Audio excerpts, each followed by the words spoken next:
নমস্কার, তোমাদের সবাইকে সানাস মাইল এডুকেশন সেন্টারে স্বাগত জানিয়ে আজকের ক্লাসটি শুরু করছি। আজকে তোমাদের সঙ্গে আলোচনা করব তোমরা যারা ষষ্ঠ শ্রেণীর তৃতীয় পর্যায়ক্রমিক মূল্যায়ন পরীক্ষা দেবে, তোমাদের জন্য রায় ও মার্টিন প্রশ্ন বিচিত্র থেকে আজকে সমাধান করে দেখাবো ষষ্ঠ শ্রেণীর ইতিহাস বিষয়ে মডেল নাম্বার 4 অর্থাৎ 4 নম্বর স্কুলের যে সমস্ত ছোট ও বড় প্রশ্নগুলি আছে সমস্ত প্রশ্নের উত্তরের সমাধান করে দেখাবো। চলো দেরি না করে মূল বিষয়ে যাওয়া যাক। চলো দেখো, প্রথমে এক জায়গায় প্রশ্ন আছে, আদি বৈদিক যুগের ইতিহাস জানার একমাত্র উপাদান হলো, সঠিক উত্তর হবে ঋগ্বেদ। দুই দাগ দেখো, বেদাঙ্গের সংখ্যা হলো 6টি, অপশান এ। তিন দাগ দেখো, বৈদিক যুগের অন্যতম পালিত পশু ছিল ঘোড়া, অপশান এ। তারপরে দেখো 4 দাগ, মহাজন পদগুলি গড়ে উঠেছিল খ্রিস্টীয় 6ষ্ঠ শতকে। 5 দাগ দেখো, তৃতীয় বৌদ্ধ সঙ্গীত অনুষ্ঠিত হয় পাটালি পুত্রে, অপশান এ। 6 দাগ দেখো, সাতবাহন বংশের প্রথম শাসক ছিলেন, সঠিক এটা গৌতম পুত্র না, এটা হবে শিমুখ, অপশান সি। পরবর্তী প্রশ্ন দেখো কি আছে, 7 দাগের শকাব্দ গণনা শুরু হয় 78 খ্রিস্টাব্দে। 8 দাগ দেখো, করশাপন ছিল বহু প্রচলিত এক ধরনের মুদ্রা। 9 দাগ দেখো, গুপ্ত যুগে ধর্মীয় উদ্দেশ্যে জমিদানকে বলা হয় অগ্রহার ব্যবস্থা। 10 দাগ দেখো, তক্ষশিলা যে মহাজন পদের রাজধানী তা হলো গান্ধার, অপশান ডি। পরবর্তী প্রশ্ন দেখো 11 দাগের, পঞ্চম বেদ হলো রামায়ণ, অপশান বি। তারপরে দেখো, মিচ্ছ কোটিকম এর রচয়িতা হলেন শূদ্রক, অপশান সি। তারপর দেখো 13 দাগের কি বলেছে, সেন্ট থমাস খ্রিস্ট ধর্ম প্রচারের জন্য ভারতীয় উপমহাদেশে এসেছিলেন, অপশান বি, গন্ড ফার্নেসের। পরবর্তী দেখো 14 দাগ, মিহিরকুল ছিলেন হুনদের নেতা। পরবর্তী দেখো 2 দাগের প্রশ্নটা দেখে নাও কি আছে। 2 দাগে কি বলেছে, নিচের প্রশ্নগুলো উত্তর দাও। 1 দাগে আছে মেগালিথ কি, উত্তরটা হবে বড় পাথরের সমাধিকে বলা হয় মেগালিথ। তাও বলি কি, নিরাপত্তার জন্য প্রজারা স্বেচ্ছায় যে কর রাজাকে দিত তাকে বলি বলে। হ্যাঁ, আরও একবার বলি, নিরাপত্তার জন্য প্রজারা স্বেচ্ছায় যে কর রাজাকে দিত তাকে বলি বলে। আচ্ছা, 3 দাগ দেখো, অথর্ববেদের বিষয়বস্তু কি, উত্তরটা হবে চিকিৎসা বিদ্যা বিষয়ে আলোচনা আছে। 4 দাগ দেখো, খ্রিস্টপূর্ব 6ষ্ঠ শতকের একটি রাজতান্ত্রিক মহাজন পদের নাম লেখো, উত্তরটা হবে কুশল। 5 দাগ দেখো, পার্শ্বনাথ কে ছিলেন, উত্তরটা হবে শেষ জৈন তীর্থঙ্কর। 6 দাগ দেখো, কোন মৌর্য সম্রাটের উপাধি ছিল দেবানং প্রিয়দর্শী, উত্তরটা হবে সম্রাট অশোকের। পরেরটা দেখো 7 দাগের, মেগাস্ট্রিস রচিত গ্রন্থের নাম কি, উত্তরটা হবে ইন্ডিকা। পরবর্তী প্রশ্ন দেখো কি আছে। 8 দাগের, গাথা সপ্তশতী কে রচনা করেন, উত্তরটা হবে সাতবাহন রাজা। 9 দাগ দেখো, সুয়ানজাংয়ের লেখায় ভারতবর্ষকে কি নামে অভিহিত করেছেন, উত্তরটা হবে ইন্তু। 10 দাগ দেখো, অশ্বঘোষের রচনার নাম লেখো, উত্তরটা হবে বুদ্ধচরিত। 11 দাগ দেখো, প্রাচীন বাংলার প্রত্নস্থল চন্দ্রকেতুগড় কোথায় অবস্থিত, উত্তরটা দেখে নাও।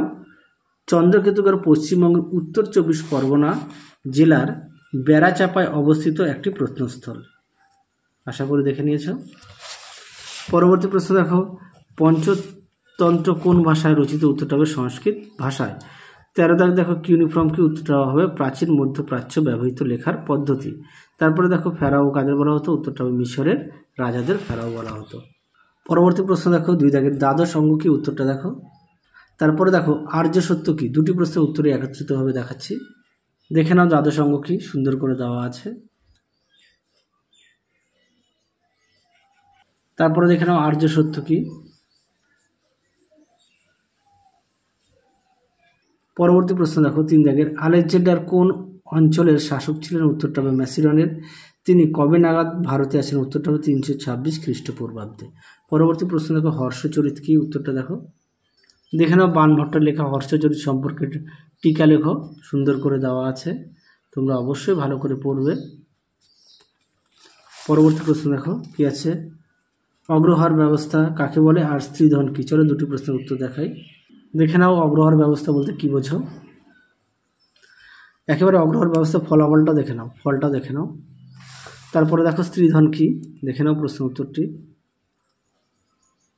পরবর্তী প্রশ্ন দেখো, অষ্টাধ্যায়ী কে লেখেন, এর বিষয়বস্তু কি, উত্তরটা হবে পাণিনি। এর বিষয়বস্তু হচ্ছে ব্যাকরণ নিয়ে কাজ করা। পরেরটা দেখো, বিশাখা দত্তের লেখা নাটক দুটির নাম লেখো, উত্তরটা হবে মুদ্রা রাক্ষস ও দেবীচন্দ্র গুপ্তম, দেবীচন্দ্র গুপ্ত।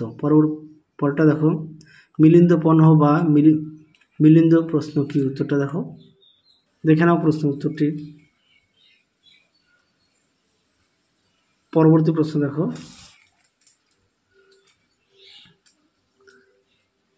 ফাসিয়ান কত খ্রিস্টাব্দে ভারতে আসেন? 399 খ্রিস্টাব্দে। তার লেখা গ্রন্থের নাম কি? ফো কুয়ো কি। পরবর্তী দেখো, 4 দাগের প্রশ্ন কি আছে, নিচের প্রশ্নগুলি উত্তর দাও। প্রশ্ন মান হচ্ছে 3 নম্বর করে। 1 দাগের প্রশ্ন আছে চতুরাশ্রম কি, দেখো প্রশ্ন উত্তরটি, দেখে নাও চতুরাশ্রম কি। পরবর্তী প্রশ্ন দেখো, চতুর্জাম কি, দেখে নাও প্রশ্ন উত্তরটি, দেখে নাও চতুর্জাম বলতে কি বোঝো। এখান থেকে উত্তরটা লিখবে, এই পর্যন্ত উত্তরটা লিখবে। পরবর্তী প্রশ্ন দেখো কি আছে, 2 দাগ, সুয়ানজাং কোন দেশ থেকে ভারতে আসেন? তার রচিত গ্রন্থটির নাম কি? তা থেকে কি জানা যায়? উত্তরটা দেখো,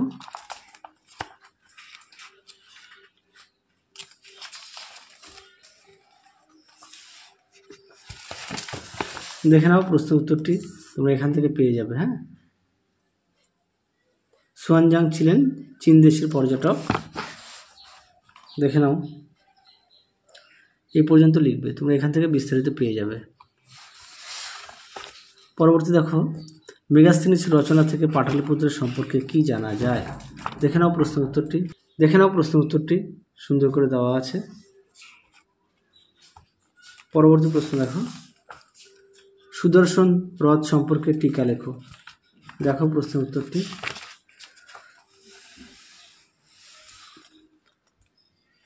দেখে নাও সুদর্শন হ্রদ সম্পর্কে, এই পর্যন্ত লিখবে। পরবর্তী প্রশ্ন দেখো কি আছে, প্রথম নগরায়ণ ও দ্বিতীয় নগরায়ণ কি, উত্তরটা দেখো, দেখে নাও প্রথম নগরায়ণ আর দ্বিতীয় নগরায়ণ, দেখে নাও প্রথম নগরায়ণ আর দ্বিতীয় নগরায়ণ। পরবর্তী দেখো, মিচ্ছ কটিকম কথার অর্থ কি? এই নাটকের প্রধান চরিত্র কারা ছিল? দেখে নাও প্রশ্ন উত্তরটি,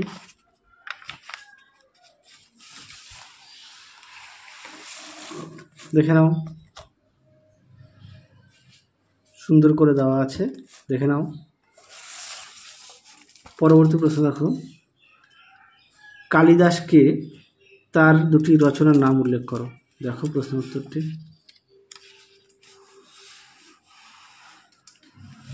দেখে নাও। কালিদাস সম্পর্কে এখান থেকে তোমরা এই পর্যন্ত লিখবে।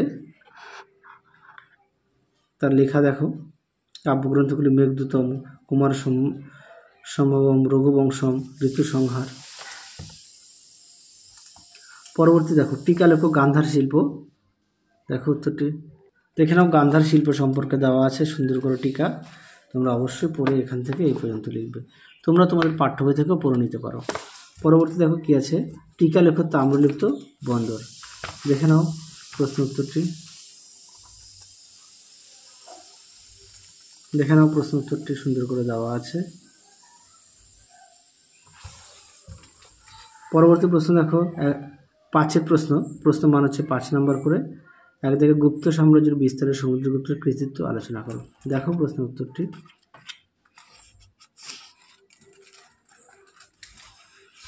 দেখে নাও।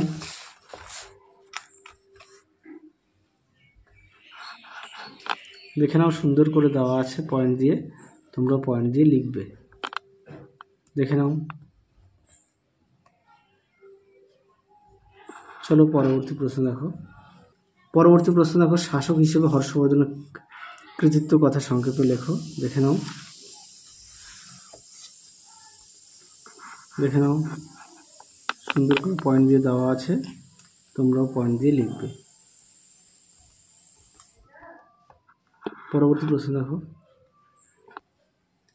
আচ্ছা 2 দাগ দেখো, পেজ নাম্বার দেওয়া আছে, একটু দেখে নিও। পরটা দেখো, ফাসিয়ানের লেখা থেকে ভারতীয় উপমহাদেশের সমাজ সম্পর্কে কি জানা যায়? দেখো উত্তরটি, যে এই প্রশ্নটা তোমাদের আমি দেখো এখানে দিয়ে দিয়েছিলাম, তো সেখান থেকে তোমরা একটু পড়ে নিও। পরটা দেখো, 3 দাগের গুপ্ত যুগের জ্যোতির্বিজ্ঞান ও গণিতের উন্নতি সম্পর্কে সংক্ষেপে লেখো, দেখো প্রশ্ন উত্তরটি,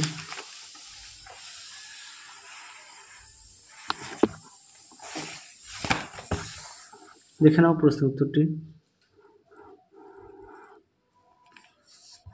পরবর্তী প্রশ্ন দেখো, শেষ প্রশ্ন, পুরাণ সম্পর্কে টিকা লেখো। খুব গুরুত্বপূর্ণ প্রশ্ন, পরীক্ষায় খুব আসে প্রশ্নটি, তোমরা অবশ্যই ভালো করে পড়বে।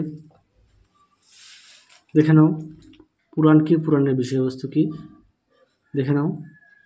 তাহলে তোমাদের 4 নম্বর ইতিহাসের মডেল সেটের সমস্ত প্রশ্নের উত্তর সমাধান করে দেখিয়ে দিলাম। আর বাকি মডেল সেটগুলো খুব শীঘ্রই তোমরা পেয়ে যাবে। দেখতে থাকো আমাদের চ্যানেলটি। তাহলে আজকের মতো এখানে সমাপ্ত করলাম। আবার দেখা হবে খুব শীঘ্রই তোমাদের পরবর্তী ভিডিওতে। তোমরা সবাই সুস্থ থেকো, ভালো থেকো। আজকের মতো টাটা।